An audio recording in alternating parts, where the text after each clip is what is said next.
Hello everyone, I'm Michael Lawrence and welcome to today's webinar to mark the launch of the latest report in DIFC's Future of Finance series.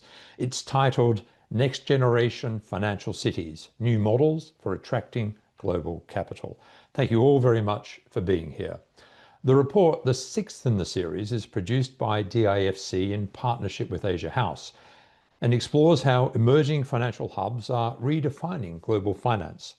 The report identifies the key characteristics that distinguish these new financial centers from the traditional players, from governance and regulation to technology and lifestyle appeal. It also examines what this transformation means for investors, for institutions, and international capital flows. The report focuses on 5 centers: Dubai, Miami, Milan, Sao Paulo, and Shenzhen.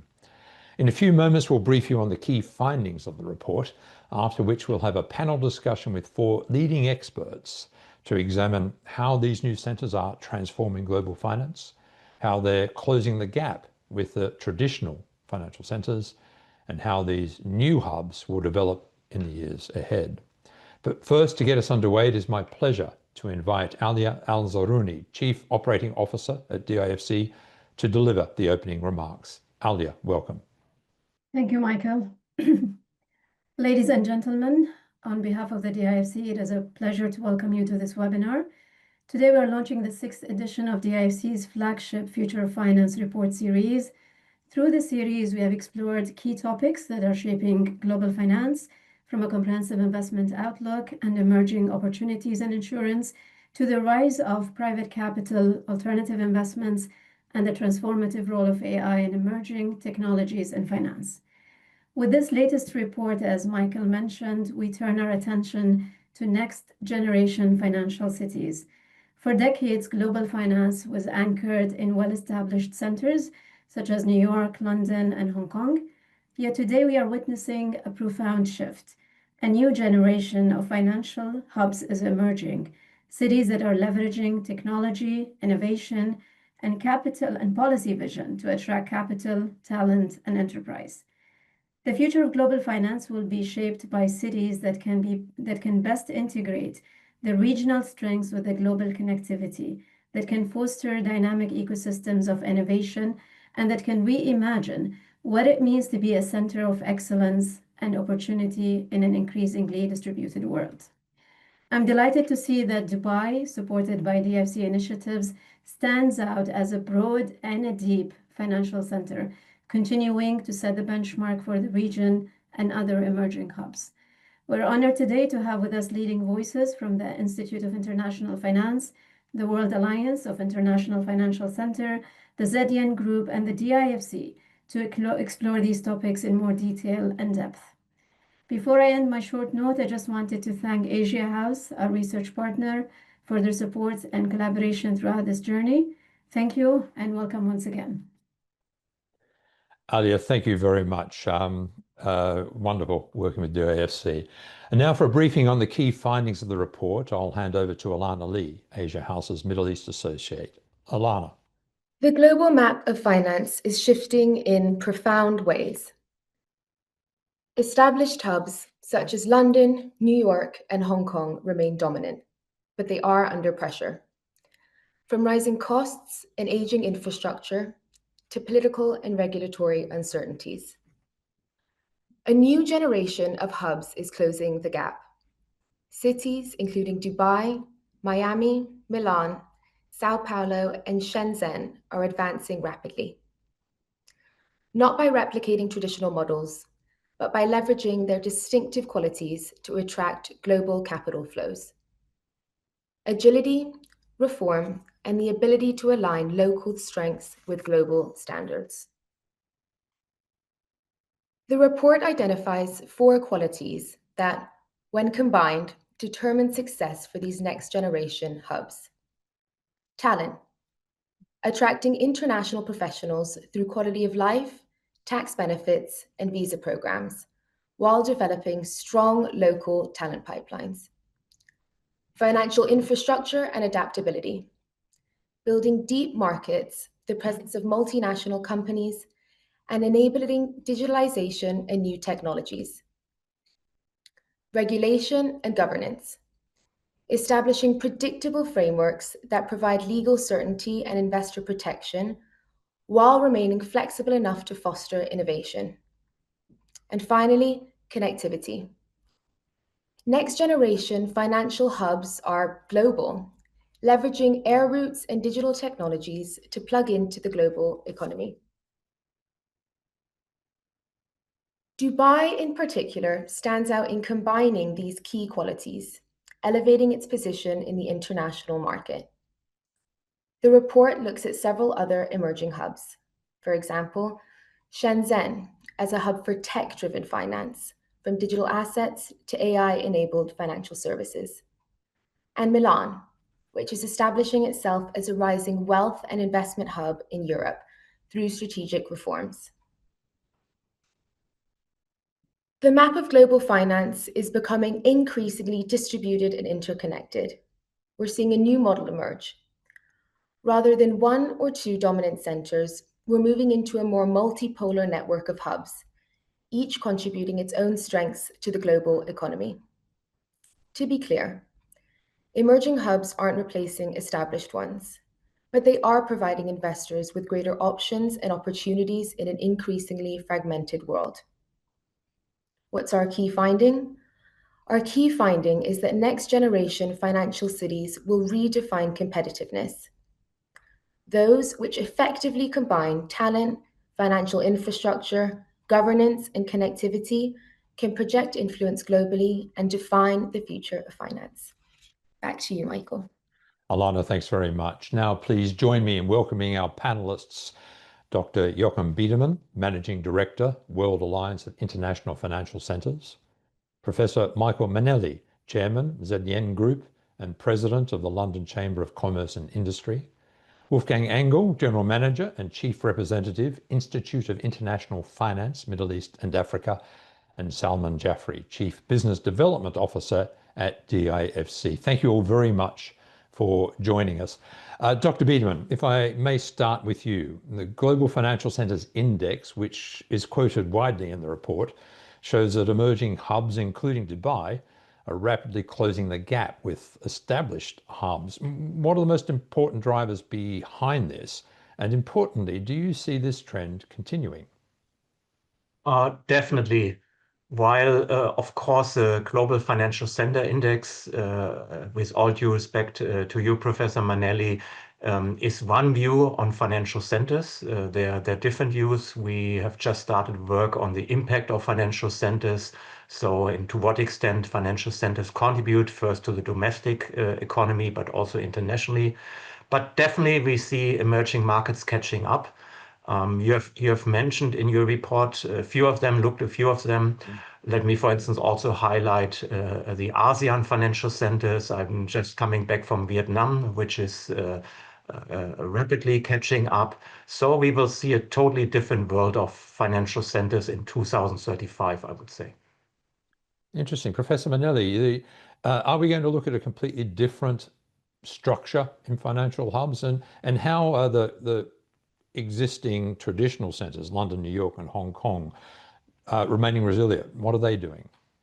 I agree with Jochen that the landscape is changing, and that's actually what's driving the changes. I mean, we survey some 10,000 professionals around the world in what I consider to be the most authoritative area you can get. We do that every single year, and we do a 6-monthly update as well. So we're pretty clear what's happening, but what is happening is enormous compression in financial center competitiveness. They're now, frankly, a point apart. So if you take Dubai, it's a single point on a 1,000-point scale below Seoul and a single point above Frankfurt. So there's a tremendous amount of volatility in that type of compression. That's being driven by, I think, 3 things. The first is policymakers around the world love building up a financial center. A few changes to some laws and policies and regulation, a lot of soft stuff can get you up there quite a bit. So when we began these surveys over 20 years ago, we were looking at 46 centers. Now we're looking at about 120. So that's part of the competitiveness. The second thing is the changing nature of finance. We can talk about tech till the cows come home. But in fact, again, when we began the index, San Francisco was languishing way down there and now running at 5th, which is a sign again of the importance of technology in this space. And I'll just say AI to get it out of the way, but we can see further changes. We can see further changes coming clearly. And I guess the final thing is a recognition in many cases of the primacy of common law, which is often underrated.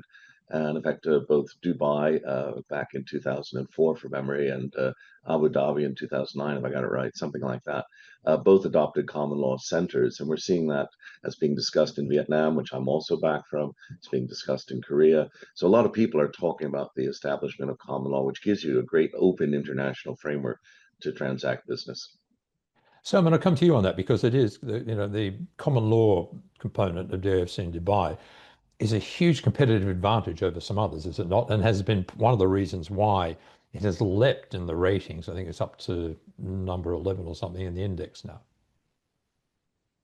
Yeah, indeed. I mean, I would agree with the comments mentioned. I think it's not so much the number in the ranking, it's the direction of travel, over a body of work. And so I think the most important thing about DIFC or Dubai in the rankings is that it's heading in a particular direction, and there's a consistency and a pattern, which is, we are getting better and deeper at a large number of things. And so I think in the GFCI rankings, which are really well structured, what I like about our positioning is it allows us to express the unique nature of the center, which is not to be micro-focused on one or two things, neither to be too diffuse across 30 things, but to pick 8 to 10 to 12 things and do them well enough in an environment that is changing sufficiently along parameters that are advantageous to us.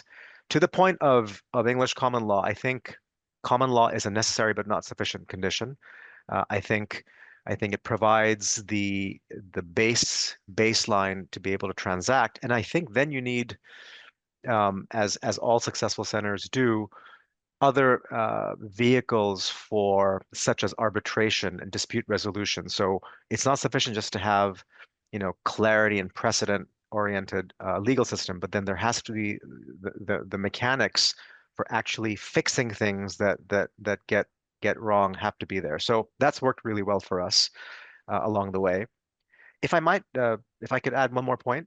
Sure. I think the argument made in the piece is a good one: talent, financial infrastructure, governance, connectivity. I think the one thing about Dubai and DIFC that's really interesting is that we are actually, unlike traditional historical cities, we're created fit for purpose. And so one of the advantages, as it were, I guess, of not being that old as a country or a city is you can create something with a particular purpose. And the financial center was created to drive economic growth by aggregating capital and talent. I think that is quite unique amongst our peer group. Okay. Wolfgang, if I may come to you now, it looks like we are in, or at least headed towards, much more multipolar world. What does it mean for investors? What does it mean for the flow of capital? Thank you very much, Michael, and thank you very much for inviting us. Yeah, I think the question here is, are we moving towards multipolar financial system? I think it's a relevant question, and the answer here is a clear yes. And I think it's fair to say that the center of gravity in global finance is decentralizing, and we are moving into a network of specialized and full service hubs. My colleagues already mentioned a few of them. And we're going to be having several full service hubs rather than one single dominant city or a few dominant cities. So what are the drivers behind that? Clearly, geopolitics, digital connectivity was already mentioned, and the regulatory framework. And I think it's important to say not only the regulatory framework, but also the ability and the willingness to allow for regulatory experiments. And last but not least, cities which are willing to build competitive ecosystems. And here, I'm thinking of incentives like targeted visas, like sandboxes, like connectivity. These are clearly aspects which are very, very relevant. And as we know, a number of the newer full service hubs do provide these kind of aspects. So in summary, finance is clearly moving from a hierarchical model to a distributed network of hubs, where each hub can leverage regional strength and also global reach. What are the benefits for investors? What are the benefits for institutions? Clearly, investors gain diversification, but they also are facing now potentially more fragmented regulations. Institutions, they clearly need multi-hub strategies for different purposes, for client orientation, origination, for product testing, and also for talent deployment, a very important aspect. The risk structures for all and the risk profile for all parties involved clearly is changing here, given the operational and also the compliance complexity. But one of the positive aspects clearly is that resilience for the markets and for all participants is also improving. Great. Dr. Biedermann, if I may pick up on something that Wolfgang just mentioned, the importance of regulation, but also regulatory agility. Is that a key component in determining competitiveness today, especially when you're looking at emerging areas like fintech, AI, and blockchain? Definitely, but let me allow me to add something to the previous discussion. Sure. I really want to give credit to DIFC because they really paved the way for building financial centers from scratch. And I still remember the early days, 2002 and 2000 up to 2004. And also showed the resilience because there were also critical times. Let's remember 2008 or 2010 or 15 and 16. So where, many people said cannot work anymore. So they are still the gold standard and the role model. And by paving that way, they open the doors for new financial centers because they do de-risk the process of building financial center. They showed it's possible. So this is very important. In terms of regulation, things has become easier. Also, we have seen a lot of different implementation. Now, if you're a new financial center, you go to the University of Cambridge to the Global Regulatory Genome Project. You compare what's in terms of regulation in different places, and you pick what fits your needs. But the last point is picking the right thing is still important. I see in particular emerging financial centers tend to overregulate. They set up new regulatory authorities, they hire the best regulators worldwide, and then those people tend to also gold plate, take the best standards, which do not fit for the emerging market environment. Professor Mainelli, there's a few points there on the regulatory situation. Agility is important, being able to create regulations around new technologies and the like, but the risk of over-regulating, and you're based in London, that's an issue in the UK, the over-regulation of London, one that the government is trying to grapple with, among other things. So in terms of putting together the indices and the emerging financial hubs, how do they tackle regulation? What are the leading players in terms of balancing that agility with the need to regulate to a high standard? Yeah, so I think Jochen makes an excellent point. Emerging centers frequently overregulate because they hire people who are regulators to set up a regulatory framework, and there's very little pushback from what is then an industry at birth. In terms of our views on regulation, we actually surveyed just 6 months ago our community on the factors to do with regulation. So was it to do with speed? Was it cost? Was it thoroughness, et cetera? And actually, the one thing that came back, I think, resonated with me: predictability. Can I go to a regulator and pretty much know what they're going to say? And then after that, the other factors matter. Speed, of course, is another one. And so here in London, we're having very little predictability. If you look at digital assets, it's flown back and forth now for over a decade on what we're going to do in that space. And the speed is certainly lacking. So I see that as the key characteristic that you need to focus on. Can you look at a regulator and pretty much know what they're going to say, because they ought to be making sensible decisions?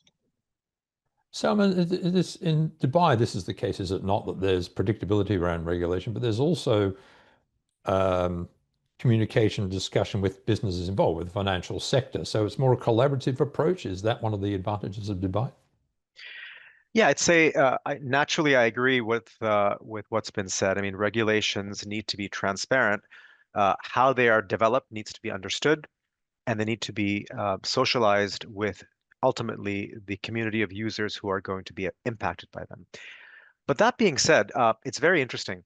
It's very important for there to be repeatability and transparency in existing regs, which is not the same thing as saying that you ought to always be listening for what new areas to implement, to test, and to regulate, right? So, I mean, this is a 5 or 6 year old conversation, but digital assets and crypto is a great one. I mean, back in the heyday, before when there were a lot of cowboys in the system, actually, some of the more sophisticated of what were then cowboys wanted desperately to be regulated because they wanted to be embraced in the financial system. And actually, it was the objective of many regulators for them to figure out the way to bring in the best quality players into the financial system, because all else being equal, it was better that they were regulated than not. And this is an example where I think the point that's been made by the panelists about the interconnectedness of cities and regulators is very important, because there exists, no thanks to the work of IIF and Dr. Biedermann, of course, and Professor Mainelli, a network of knowledge on what people are doing and why they're doing it. And I can say that the DIFC, as one participant in this global network of knowledge owners, consults widely as to what others are doing, but we also test against what will work in our particular environment, right? Mm-hmm. And I think being client focused the right way is absolutely the right way to go. And there, if you do that, you're able to provide what Professor Mainelli said, which is certainty, clarity, but you're also client focused and you're asking the question, what else can we do in the market? What does the market need? Which is not the same thing as saying anything goes, right? Yeah. Both things can exist. Yes. And when you get it right, as we have done, I think, the outcomes are quite positive. Wolfgang, you spoke earlier about regulation. What's your take on this, the importance of regulatory agility, but also the risk of fragmentation, different regulatory sets, which comes up consistently, across a whole range of sectors and industries? Yeah, I mean, clearly regulatory agility is a very, very important point, and regulation and the regulatory framework needs to evolve in a manner where there is a cooperation between private sector and public sector, meaning the regulators. Let me come back to agility. What is agility? It's basically speed and clarity without compromising trust. Financial centers need to make sure that trust exists, that trust is safeguarded. And this agility is also crucial for the new market participants, for the fintechs, for AI, for blockchain. It enables basically legal certainty. It was mentioned earlier. It enables product testing, and it also enables institutional adoption. So what is necessary? A tiered approach. Clearly, the sandbox approach is very important, and a phased-in obligation.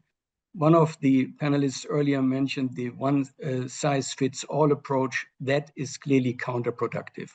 So the regulatory agility is a key element which allows innovation without putting systemic risk, and creating systemic risk.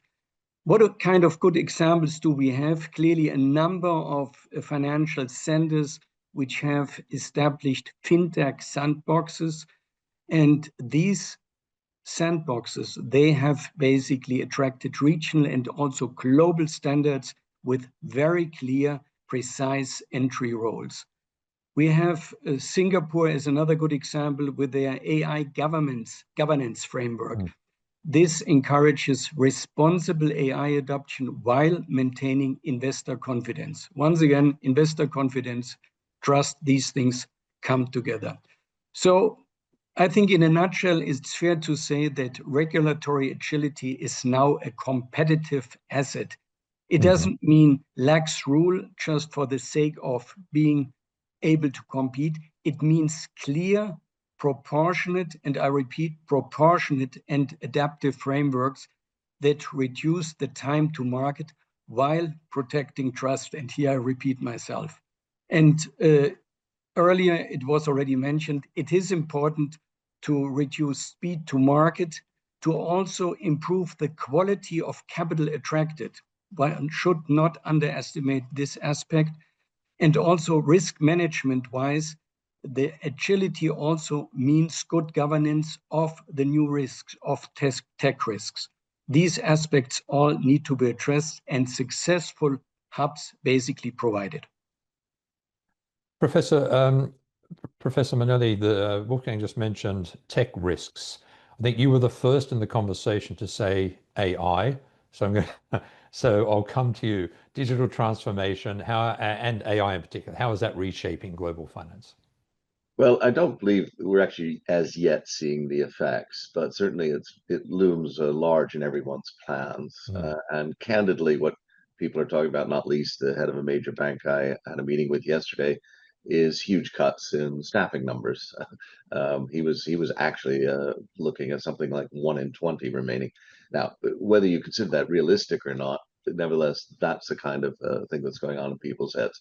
But in truth, the current AI structures aren't probably capable of this. I mean, a good example is AIs can't add. I mean, I'm speaking here strictly of large language models. They're unable to add. They're really working on predictive text. So there are large areas of applications that people think they can use them in, and frankly, they probably can't at the moment. For our part, I mean, we've been researching AI for over 30 years. In fact, I was an AI researcher in the 70s and 80s. And one of the things that we've done has been to promote the use of ISO 42001 around the world.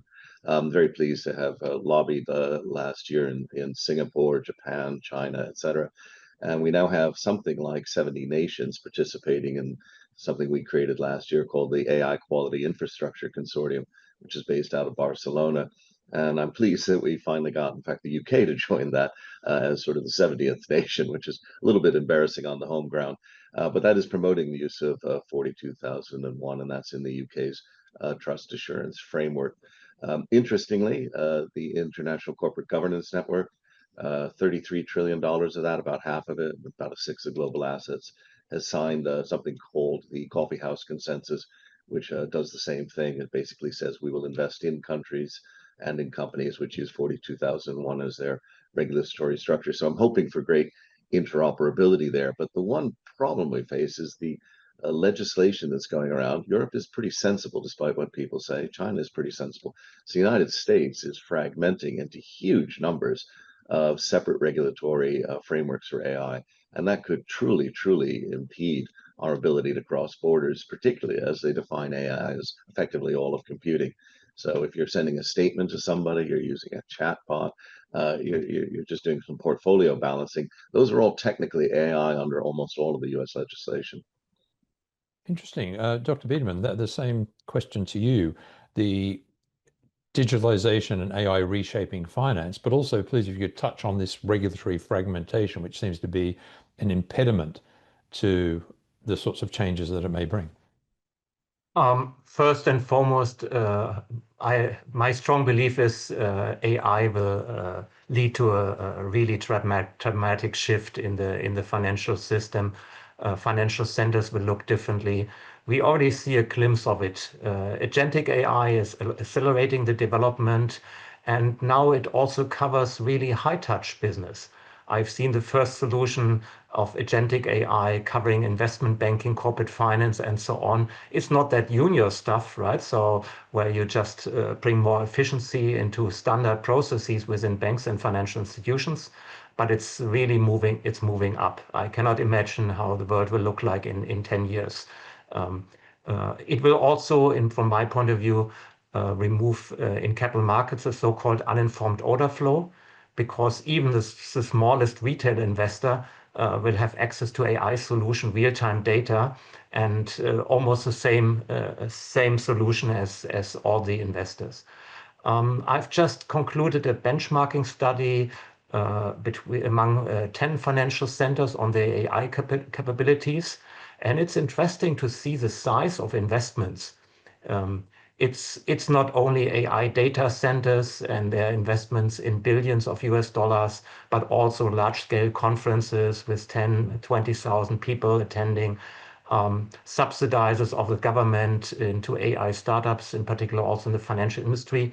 And the big topic, and Professor Mainelli, you have mentioned this already implicitly, of responsible AI, all the ethical questions behind and so on. So there's a lot going on, and this will definitely be bring leverage to some of the financial centers which are strong in that respect. Wolfgang Engel, the similar question to you, the digital transformation, what impact is that going to have, especially on these emerging hubs and reshaping the system that we're currently talking about, where there are traditional hierarchy-based hubs and the new ones up and coming? Yeah. I mean, digital transformation is happening, and it's probably the single most disruptive structural force that is reshaping markets and that is also reshaping the map of finance. It lowers entry barriers. It also enables global competition for new products. So these are clearly very positive aspects. It also allows for the unbundling of banking services through the hub specialization with interconnectivities. And now here come our regional hubs into play. Cities with strong digital ID, with open banking infrastructure, with solid data governance, they clearly gain a very strong and a competitive edge here. Let's not forget talent and platform ecosystems. Those aspects are very critical, and we also have learned that remote work is shaping markets, is reshaping markets, and it's also reshaping talent distribution in a very major way. Let's once again look at positive and good examples. Shenzhen, for example, with a very solid smart city infrastructure and with a fintech platform for cross-border digital finance.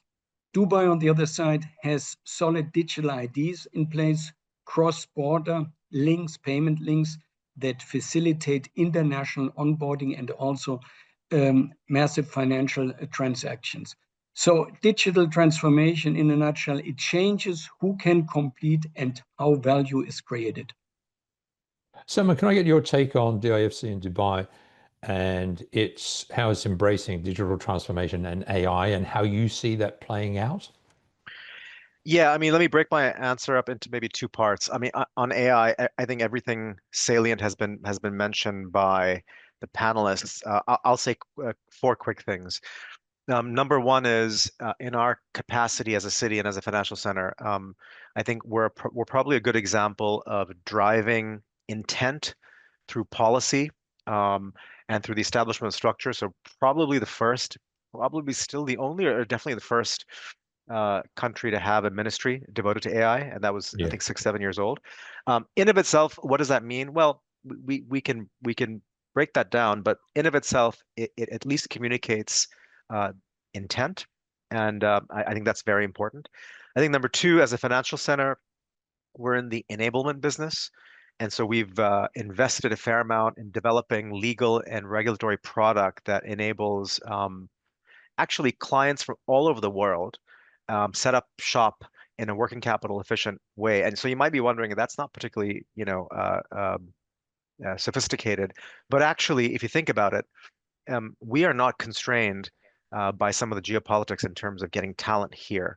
And so anybody with a good idea in the AI space, whether from China or from the US or from Central Europe or other places, can come up here and set up a company very, very quickly. The third thing is we are ourselves as an enterprise, we are a user like everybody else, and we have started to use AI not just to optimize our onboarding processes, but we're looking now at unstructured data to figure out where 6 to 12 months from now the opportunities will come. What are things that we're not seeing globally when it comes to policy, regulation, tax that enable us to go out to a particular market? And last but not least, what we do really well is enable capital flow. So regardless of the position that we take on AI, the thing that we will do is enable the free flow of private capital into companies that develop it. And so our, venturing, private equity, those regs are very, very good. On digitization, I'll simply say this, we managed to survive during COVID. And one of the big reasons why we excelled during that time is because all of our client engagement and our onboarding, had been digitized by then. And that includes the boring but important things such as AML, KYC, UBO detection, right? The things that protect all financial centers reputationally and in a real sense from material risks. Those were digitized. So a big piece of it. Can I move now to talent? Because this comes up routinely. It came up in this report, the attracting talent and developing a pipeline of local talent. And Dr. Biedermann, if I can come to you, in terms of the significance of developing new financial hubs, where does talent fit into the equation for you? For me, talent is the number one priority. Everything else depends on the availability of talent. If you're in Dubai, you're gifted, but of course well deserved, because talent will come to you, right? So it's a very attractive place to live, with offers a lot of opportunities. In some of the emerging markets, a little bit more difficult. So the first step is to develop local talent, and then also to retain that talent, because after educating it, it might go to London or Hong Kong or somewhere else, or Dubai. So you have to retain it, and also you have to do the reskilling of your existing workforce. I see it, however, I see it currently a little bit difficult for everyone to develop talent, and in particular for the young people, because we have seen so many changes. It's not only the remote work, it's also the impact of AI. Being a junior in a financial institution is now really a challenge. In former times, you could learn from the seniors, have a career. It was also clear what you need to study to have have an opportunity in the financial sector. Now it starts with the subject of your study, right? So do you still want to learn computer science? Probably programming will be taken over by AI, at least to a certain extent. Finance, legal, maybe law could be an option. So it's not that easy anymore. And if you're in the financial institutions, you might not see your senior on a day-to-day basis because they're somewhere traveling or remote. It's a challenge. And who can, as a financial center, build up an ecosystem where talent meets regularly, can learn from each other, will succeed. Salman, Dubai's done that very well, has it not? Attracted talent. I mean, the golden visa for a start. I hear about that globally wherever I go. Getting the right talent in to enable you to develop new talent as well. Is that a feature of Dubai in terms of its positioning? Yeah, I think so. Look, I'm not going to opine with at least two PhDs on this call. I'm not going to talk about educational policy. But what I will say is I think we've done really well with what we have. And what we have is as follows. Okay. So here I want to introduce culture. I think culture is really important. Culture could be a gift, but it's also developed, maintained, and inculcated. This is an entrepreneurial culture, perhaps by dint of our crossroads history and multi-ethnic composition. But people who come here with purpose, come here with ambition, want to do things, develop things, build things, grow things, and occasionally make a lot of money. And I think on the margin, when you have the policy right, the cultural piece does make a difference. There was a time not long ago, as Professor Mainelli will remember, that there was career risk in coming to a place like Dubai. And I think that delta in career risk is significantly decreased. In fact, to the point where you can come here and have a career in technology and finance that is not just equal, but better and different than a traditional career, simply because you're in an emerging market and you have more proximity to cool things that other places don't. I think that's one thing. Number two is there are some levers over which you do have control. So, when people ask me, can you produce, 500 CFAs in the next 2 months? The answer is no, not yet. But I can get them here real quick. And some of it's the accident of geography, and some of it is is geopolitics and a concerted effort to take political positions, right, that are between East and West or North and South. I'm generalizing, of course. And I can't underestimate this. The ability to hire people from just about anywhere in the world Yes. is a real advantage. And then the third thing is, okay, when you're a small economy, and for many years you were known as being transient, what do you do? Well, as has been said, that is an act of volition. That could be fixed. And so we introduced the golden visa, and that's really helped. It's changed the character of the place, right? When serious people come here and stay for much longer, that is a net benefit, not just to the financial center, but to the society. And I think again, whatever our landing position was in terms of our ability to produce local talent will have been accelerated by the fact that we just have really remarkable people here who are, coming and teaching and being part of the business fabric here. Professor Mainelli, the question of talent to you, obviously incredibly significant, especially given the competitive nature of these new financial centers. I mean, Dr. Biedermann, you said you're in Vietnam. I spoke to them last week, very keen to develop one. So there's got to be intense competition for talent. How do you attract it? How do you retain it? How do you develop it? Well, the first thing is, as been pointed out, the nature of the talent that's sought is changing remarkably. There was a report that came out in October from King's College London, showing the very first signs of, quite interestingly, a 20% drop in demand for, believe it or not, programmers and data analysts. So that was a bit of a shock to us here. We're beginning to see some of those changes coming through already. On the other hand, I do think we make too much of education.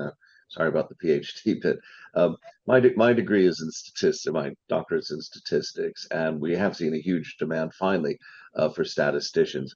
And that's because the nature of AI is it's basically taking data, outputting data, and what goes on in the middle is, 10 or 20 models around the world. At the moment, that might change. And that ability to analyze data coming in and analyze data coming out and see what the differences are between various editions all is probably one of the core skill sets of the next 3 or 4 years. That requires, frankly, a lot of deep training. However, the flip side, you take Vietnam. Vietnam has something like, I think it's about 1,200 Western trained accountants in a country of 100 million. So that is clearly not going to go anywhere. Yes. But why does an accountant need 6 years of training when, in fact, you can do accountancy immediately out of secondary school in 2 years? And that's the way it was done up until only about 40 years ago. So we are instituting a whole bunch of kind of education that isn't actually required. And in a time of, again, pressure on demographics, do you really want to have young people out of the workforce for 6 years when you can have them out of the workforce for 2? And these are the sorts of changes. So I see a kind of bifurcation here of some very high-end, highly trained people, and perhaps a lot of us competitively saying that, do I really need that much education to work in finance? Is it really that complicated for the majority of people? That's really interesting. So it's not just the development of talent and the attraction of talent to these new financial centers, very much around looking at the education system and looking at how they're educated and what qualifications you need to move into these industries. And I guess AI plays a role in that a lot of those lower function tasks that might take you 2 years to learn in a course can be done in an instant. Is that what you're saying, that the education system itself needs to be reviewed or needs to change, transform? Very much so. Yeah. And, we do in fact have models of that. We've got the ACCA, the Institute and Faculty of Actuaries, Chartered Institute for Securities Investment. So this was the traditional, in fact, recanted British model of a 2-year qualification that got you into a professional position. And across Europe and the United States, we're seeing a lot of pressure on the educational systems. Here in the UK, our government is possibly going to implement a levy on international students. So there comes a point you got to say, wait, I'm paying all this money. I'm getting, what am I actually getting for this? Yes. And I could do it much more simply, and it would benefit the economy to boot. Interesting. We're going to go now to questions from the audience, because there's a queue of people who want to quiz you on the panel. So a few of you are already lined up. We're bringing you into the discussion now. And I'm going to start with Awaz Patni from Bagshan. You're calling in from Jeddah. So Awaz, please, your question. Hi, everyone. Thank you so much for the lovely discussion. Very, very insightful. So my question is around the long-term competitiveness of next generation financial cities. Beyond tax and regulatory incentives, what do you think will truly differentiate the leading financial hubs of the next decade, and particularly the Gulf? So let's start with you, Dr. Biedermann, on that one first. Resilience. If you're talking about long-term trends, long-term development, yeah, there will be ups and downs. There's no linear development of financial centers. There are crises, and you need to be resilient and continue. And this requires that there's an agreement among all stakeholders. This includes government, but also financial institution and so on, to build up something together, right? And if there are, some issues, don't stop and don't lose trust, but continue and building it up. So from that point of view, in the Gulf, we will see more developments in the kingdom, definitely. This is ongoing, but also in other parts of the world. Wolfgang Engel, your view on this? Yeah, I mean, very good question. I would say the competition which we are seeing between and among the hubs is definitely very, very positive. But it's not a matter of one hub winning against another one. It's basically competition and cooperation, which help basically a region to evolve. And when we look at competition, as we said earlier, drives capital, drives talent, drives innovation. Cooperation at the same time ensures interoperability, trust, and common standards. So I think the hubs know precisely what needs to be done. And when we were talking about talent earlier, Salman also alluded to it. He alluded to culture. He alluded to the aspects which are required to attract talent, to train talent, and to retain it. And I think it's very clear that, in order to be a very successful hub, hubs need to be attractive. Culture, we mentioned that. There needs to be a social infrastructure. There needs to be travel infrastructure. And of course, there need to be incentives like the famous global visa, which all of us are enjoying. I think going forward, it's not only a matter of competition between hubs, it's a matter of competition and cooperation, which will be equal forces, and hubs will compete for capital, talent, and industry domicile, but overall, it will also help a region. It will basically assure regional growth and further development. Thank you very much, and thanks for that question. We've got lots of questions, so let's now move on. Ali Shah, based in Dubai. Ali, your question, please. Thank you, panelists, for a most insightful discussion. With COP30 underway and sustainable finance at the forefront of discussions, my question to the panelists is, how can financial centers differentiate themselves by developing robust markets for sustainable finance? And where sustainability standards are required, what and who will set the rules for standards converging across jurisdictions? Thank you. Professor Mainelli, I wonder if I start with you on that one. Well, as somebody who was involved in the formative nature of the carbon markets in the 1990s, the establishment of the ETS, I have some very strong views on this, that markets should lead. And I'll give you two ways in which you could differentiate. One is to actually have a good look at Chile, Uruguay, and Thailand, who have issued national sovereign sustainability linked bonds. These put an overall framework on the sustainability structure of that nation. And the interesting thing about those bonds, and I designed the one for Chile, is that the bond itself doesn't have to be about green. It can be your normal debt being used in the same way that we would use an inflation-linked bond. So that's one way that a center could truly differentiate itself in finance. Clearly, Chile, Uruguay, and Thailand are not famous financial center areas, but that would be an interesting one for any region to use. The second thing is, and to your point on standards, we are going to need standards. It's just a chicken and egg problem. And I frequently point out to people that standards for fire insurance, theft, burglary, all came when insurance came first. So you insure something, then you develop the standards for it. And so far, this has been a kind of a standards-led academic exercise without the insurance. If you take the voluntary carbon markets, which are only 2 billion globally against 1 trillion of ETS markets, what you should be doing, in my opinion, and we're doing this in London, we've got 5 examples, is insuring the voluntary carbon and then let the insurers decide what standards they need to handle that. So there's a lot going on in this space, but I think it needs to be markets led more than it is currently being led by an academic or regulatory structure of taxonomies and ESG. Mm-hmm. Any other views from the panelists on this one? Yeah, I mean, since Michael was referring to the market, let me also say a few words here. Clearly, sustainable finance continues to grow, and it's led by green and, as he said, sustainability-linked bonds. And what I think is important to see that there is a very strong shift now towards transition finance, especially for high-emission sectors.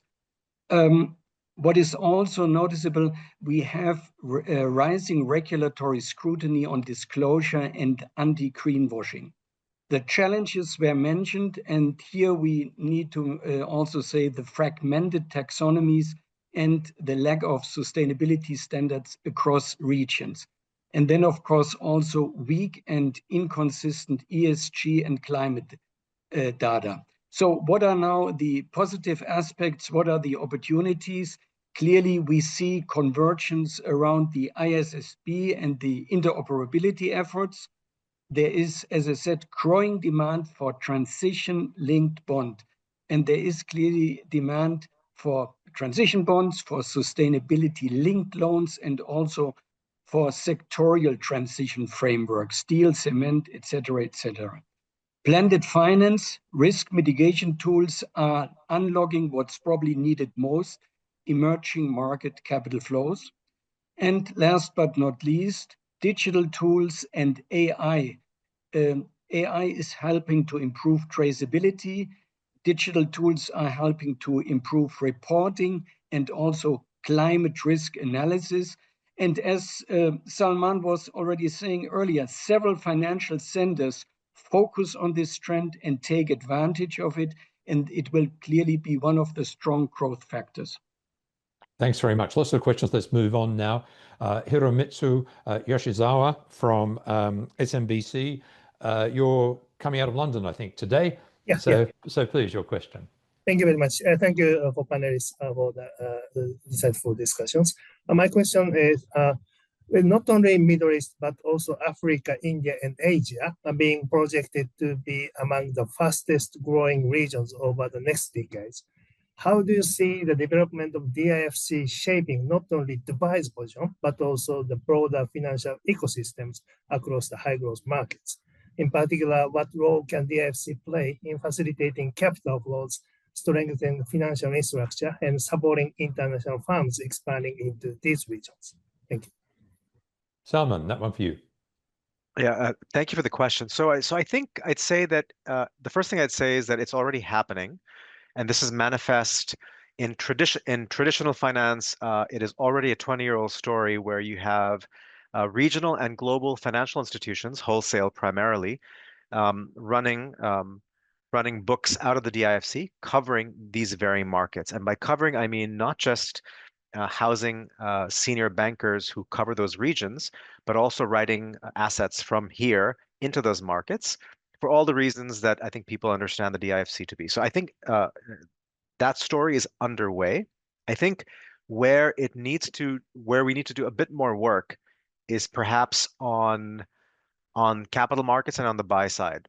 So on the buy side, we are increasingly seeing very sophisticated regional and international private capital think about deploying itself into markets that are not traditionally served either by capital markets or whose governments perhaps don't have the financing capabilities required to fulfill their infrastructure requirements. And we are starting to see, as the DIFC becomes a much more developed and deeper funds center for the region, we're starting to see that happen. We can debate, how fast or how slow that's happening. And one other data point for you, although it's not directly linked to infrastructure.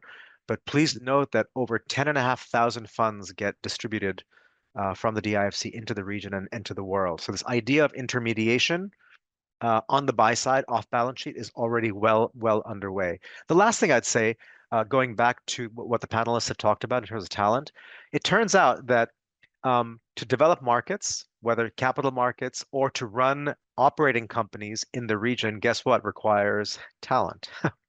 And on our best day, what the DIFC has started to do also outside of financial services is be a very interesting hub for headquarters for operating companies that cover businesses in MENA, MEASA, and Africa. And so that's another function that we play. I'm not sure if that answered your question, but Great, thank you. We'll move on now. Next question, because we've only got a few more minutes. Vikash Agarwal from ACCA Global, based in London, but you're actually in Riyadh today, I believe, Vikash. Hi, Michael. Yes, I am actually. It's been a good few days here. Look, thank you very much to DIFC and Asia House for organising the event and the report. It's a really good read. I'm glad there's been such a focus on talent, actually, and we do a lot of this work across the region, specifically in Dubai and with the DIFC. We've talked about attracting and retaining new talent, but we can't, of course, forget that there is a huge existing workforce in the DIFC, and they need to understand what's going on with the new developments in finance. So how is the DIFC, how can financial centres invest in existing talent to reskill and upskill them for a more digital future in AI, digital finance, fintech? And what is the DIFC specifically doing about it? Okay, Salman, that one for you, and then after you, I'll ask Michael, Professor Mainelli, for his view. Salman. I'll give a very quick one.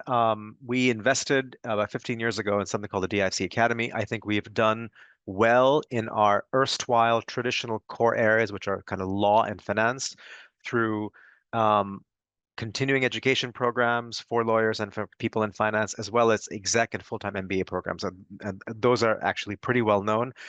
And I think our next kind of foray is to push that same momentum into, and I liked what Professor Mainelli said, some things that are more vocational, right? Which is, can you teach someone how to create apps or how to code for a specific purpose, not abstract computer science degrees. So that's the direction that we're heading in. Professor Mainelli, I'll ask you, final word from you on this question, reskilling. Well, I can completely agree with Salman. This is a big challenge. We've failed to reskill in so many sectors over centuries, really, here with the coal industries, steel industries, etc. In some way, we have to break up the educational system into bite-sized chunks that fit lifelong learning. And so there's almost, I think, going to be an emphasis on really hard base skills at a young age through secondary school, and then almost a complete change to say you pick up the little modules that you need as you progress and advance. And centers that support that change through things like regulatory recognition of it, CPD, I think can gain an advantage. Look, thank you very much. Look, I know there's some more questions. I'm sorry we can't get to you because we are out of time. Thank you very much to my panelists. It's been an extraordinarily interesting, insightful conversation. This is a core issue, and it's clearly something that is of keen interest and where lots of change is happening. So thanks to the several hundred of you who dialed in for this webinar. Just remains for me to thank Dr. Biedermann, to Professor Mainelli, Wolfgang Angel, and of course Salman Jafri. Also to thank DIFC for working with Asia House on this report. It will be released very shortly. Do commend it to you. Please take a read. Any feedback or comments, don't hesitate to get back in touch with us. Thank you all very much for taking part. Have a great day, and we'll be in touch and talk to you very soon. Take care, everyone. Thank you very much. Bye-bye.